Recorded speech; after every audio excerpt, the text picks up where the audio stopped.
Well, good afternoon from a rooftop in Wimbledon. Yes, that is a bronze kangaroo weather vane and it sits on top of my office.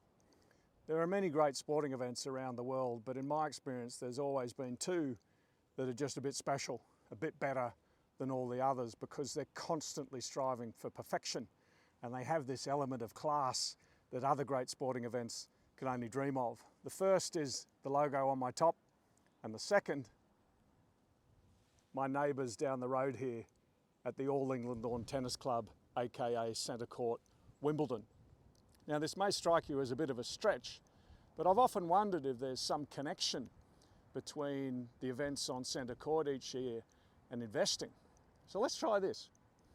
As the competitors walk on to Centre Court for their matches, they are greeted with Kipling's famous words etched above the doorway to Centre Court. If you can meet with triumph and disaster and treat those two imposters just the same. If you can meet with investment triumph and the odd investment disaster and treat those two imposters just the same, over the long run, you're going to be all right.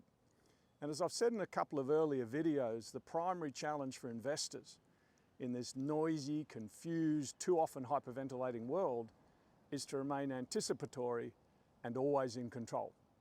In any case, I owe you a video. I was supposed to give you another one last Monday, but I had to focus on the relaunch of the research library part of my website for all my clients, and happily it went pretty well.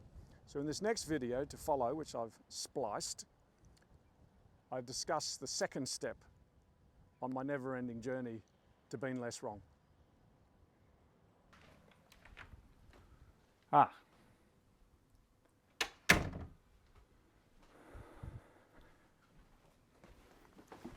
G'day, how's it going? You remember last time we talked about the first step in the journey to being less wrong, or at least my first step on the journey to being less wrong. And it always starts with price, because price pays, price is how we keep score. But after I've checked all my prices, I walk across the hall to my library, plonk myself down in my Concord seat, and then start to read, because the second important step on the journey to being less wrong is maximizing the amount of time I spend right here reading, reflecting, and thinking. Now on my left here are approximately 400 books that I find myself returning to quite often on everything from history to economics, investing, finance, and so forth, psychology, philosophy, etc. But behind me is something that might be even more interesting, which is my anti-library of approximately 250 unread books.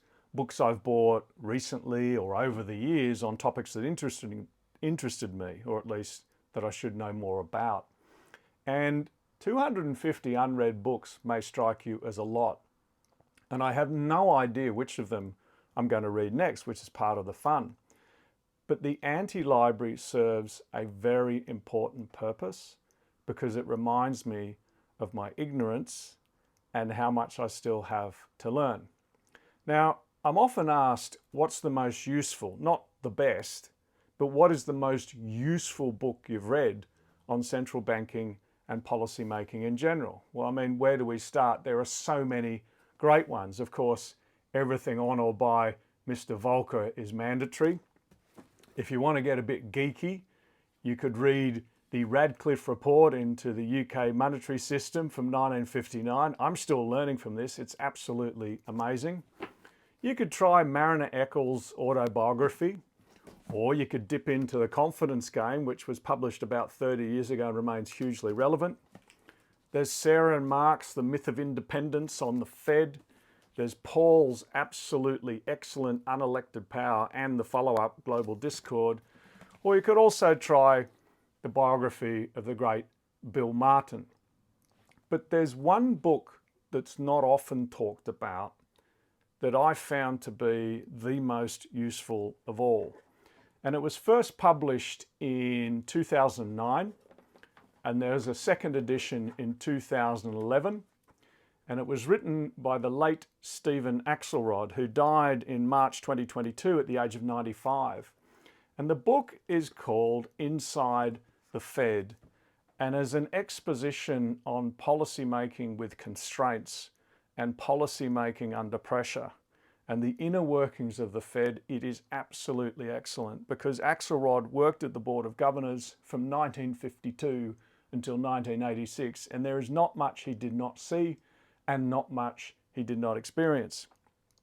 And I'd like to leave you with a sentence from the end of his introduction. I think it is superb.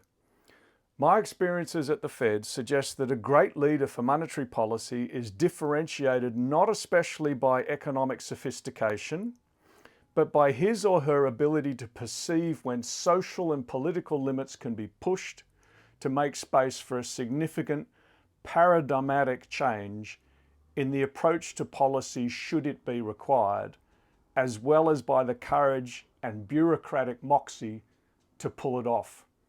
How brilliant is that? How important is that? And I'm sure, like me, when you read or hear those words, you think immediately of Mr. Volcker, but you also think of Mr. Draghi. In any case, be well, invest well, read well, and I'll see you later.